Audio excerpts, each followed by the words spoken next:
You think the powerful sight surrounded by friends, allies, and endless admirers. You picture the throne as a banquet table, warm with loyalty, ringing with laughter, overflowing with celebration. You are wrong. The higher you climb, the colder it becomes. Not because power isolates you by accident, but because survival demands it. The closer they stand, the more dangerous they are. Smiles rot into daggers, applause curdles into resentment, and the hand that embraces you today sharpens the blade for tomorrow. Machiavelli whispered this truth 5 centuries ago. The rulers who endure still obey it today. Presidents, billionaires, generals.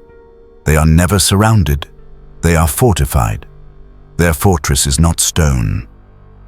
It is silence, suspicion, distance, subtraction. So if you've ever wondered why the strongest stand alone, stay. What follows is not comfort. It is survival. It is the doctrine of endurance, the scripture of those who rise while others fall. And at the end, you will face the same question every ruler meets at the summit. Do you want love, or do you want power? Because you cannot have both. Hey guys, we're Wisdom, based in Abu Dhabi. We use AI tools to make these concepts come to life, but it's our amazing team who goes deep, breaking down powerful philosophical ideas and showing how they really apply in everyday life. We hope you enjoyed today's content. The law of steel. Trust. No one. Power dies the second it leans on trust. The instant you place survival in another man's hands, you are no longer sovereign, you are shackled. You are no master, only a hostage. Your fate rests not on your will, but on the fickle moods, petty fears, and secret ambitions of someone else. That is not power. That is suicide, signed in advance. Never trust completely, ever. But the weak do. They believe loyalty is sacred. They believe friends remain true. They cling to the childish fantasy that because someone marched beside them in sunshine, they will bleed for them in the storm. Pathetic. That delusion has ended more reigns, toppled more thrones, and broken more leaders than any invading army. Betrayal does not roar like a siege. It whispers. It walks in through the back door, disguised in smiles, familiar hands, and comforting words. And the fool never sees it until the blade is buried deep. Machiavelli warned, "He who depends on others depends on rot." He was not writing for dreamers in libraries. He was writing for rulers with daggers at their throats. He knew that loyalty is nothing but a mask for self-interest, that men serve only until serving you no longer fattens their purse or feeds their pride. And when the scales tip, they abandon you instantly, without hesitation, without shame. Centuries pass. The weapons of betrayal evolve. The treachery does not. Today, it is not mercenaries switching banners. It is advisors leaking your secrets. It is allies smiling in daylight and selling you out in the dark. It is shareholders applauding your leadership in public while plotting a coup in private. The battlefield has changed. Treason has not. That is why you must sever dependence. Assume every smile is a disguise. Assume every handshake conceals an agenda. Never build your empire on the loyalty of men. It will collapse like sand underwater. Build it on systems, on structures that outlast affections, on mechanisms that cannot be bribed by vanity or seduced by gain. A system does not betray, a man does. Understand this. Trust is poison. Doubt is armor. Loneliness, cold, merciless, disciplined loneliness, is the only ally that never turns. Silence carries no knives. Suspicion weighs heavy, but it keeps you alive. If you must walk among men, do it with caution sharp as steel. Speak, but reveal nothing essential. Smile, but conceal your core. Command, but never surrender the final lever of power. Hold the sword in your own hand, never theirs. Because the instant you forget, the instant you relax into trust, The instant you lean on another, your downfall has already begun. The law of iron: rule through fear, never love. Love is fickle. Fear is stable. This is the truth leaders choke on until it's too late.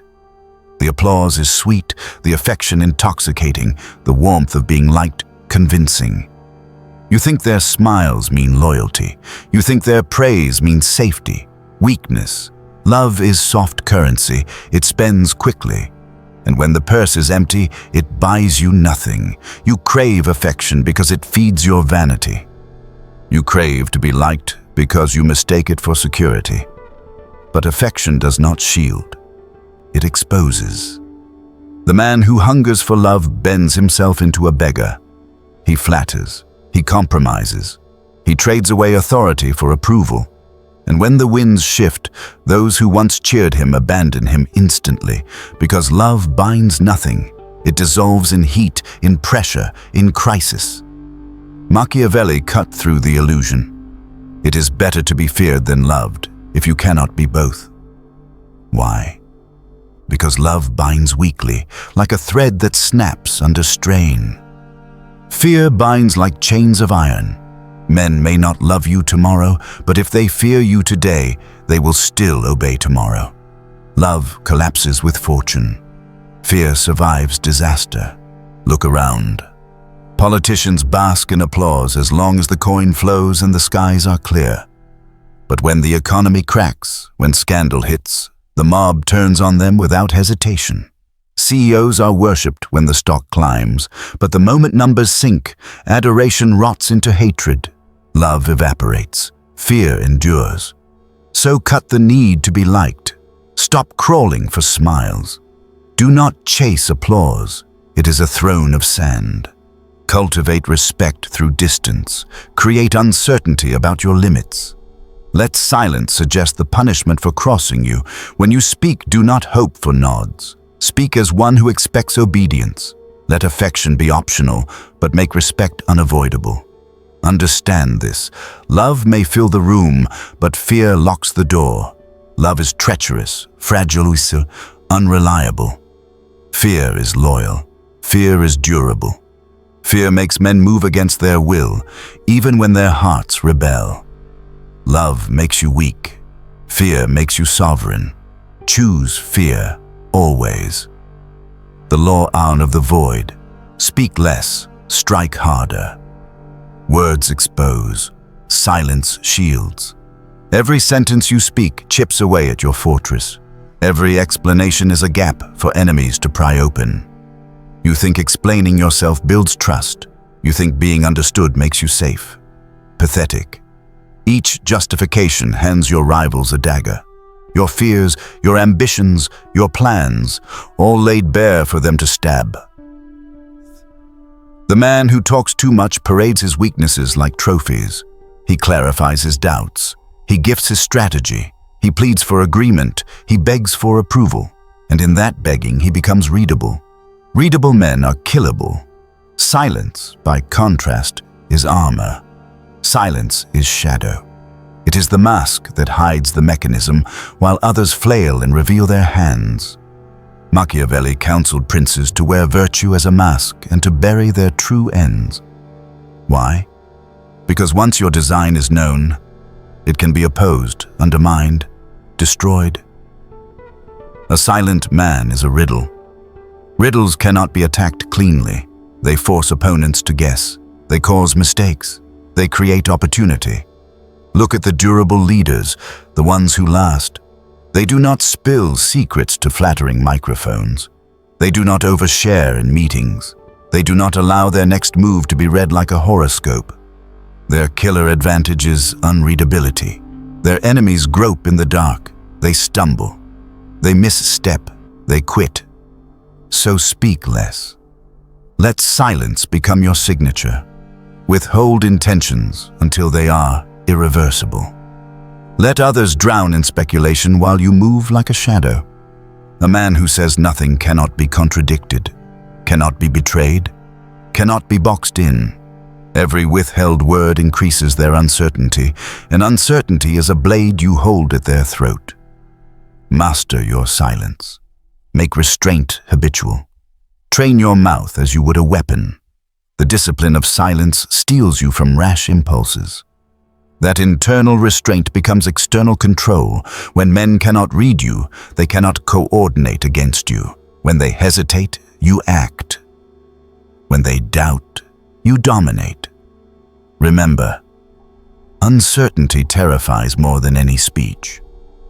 A single, well-timed silence collapses opposition faster than 1,000 shouted arguments. Be unreadable, be inevitable.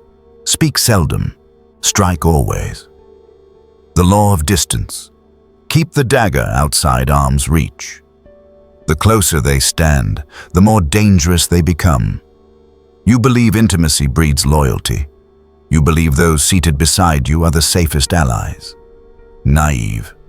History spits on this illusion. Caesar did not fall to foreign blades. He died bleeding in the Senate, carved apart by friends.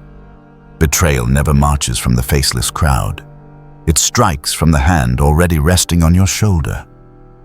Machiavelli warned, "Flatterers are poison, and access is the toxin that weakens rulers." A prince who drowns in familiarity does not win loyalty. He bleeds authority. The more doors you open, the easier it becomes for others to slither inside, to manipulate, to corrupt, to overthrow. Closeness breeds entitlement, and entitlement sharpens treachery. Look at the modern battlefield. CEOs do not fall to nameless mobs. They fall to lieutenants who believe they deserve the crown, to protégés impatient for their inheritance, to family who mistake blood for entitlement. The Brutus is always close. The knife is always drawn from within the circle. That is why you must build walls of distance. Rotate your advisors. Let no man grow too comfortable in your shadow. Keep lieutenants in competition.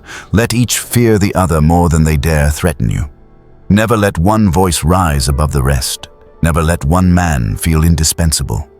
For the moment he feels irreplaceable, he whispers to himself, "I should rule." Do not mistake warmth for safety. The hug is often the cover for the blade. The hand that clasps yours today sharpens the knife for tomorrow. Understand this. Distance is discipline.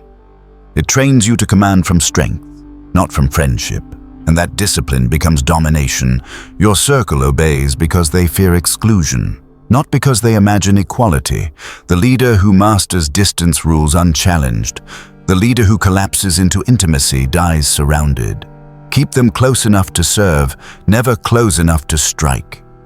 The law of solitude, rule alone or be ruled.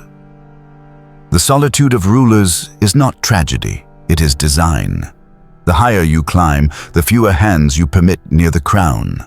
And if you are wise, you embrace isolation before isolation strangles you. The weak imagine the throne as a prison of loneliness. They pity the ruler, as if betrayal robbed him of companionship. Pathetic delusion. The strongest rulers choose solitude. They cut ties before ties become chains. They shed bonds before bonds tighten into nooses. The enduring ruler engineers his distance deliberately because the throne has room for one. Machiavelli praised those who built on their own arms and their own will, not on the hollow promises of others. He knew dependence is the seed of downfall. He knew the prince who leans on allies is already half a slave. Isolation was not exile, it was fortification. The ruler who stands alone commands without compromise. The ruler who decides alone rules without interference. Modern history proves it. Steve Jobs was betrayed, exiled, humiliated. When he returned, he never trusted again. He built systems, not friendships.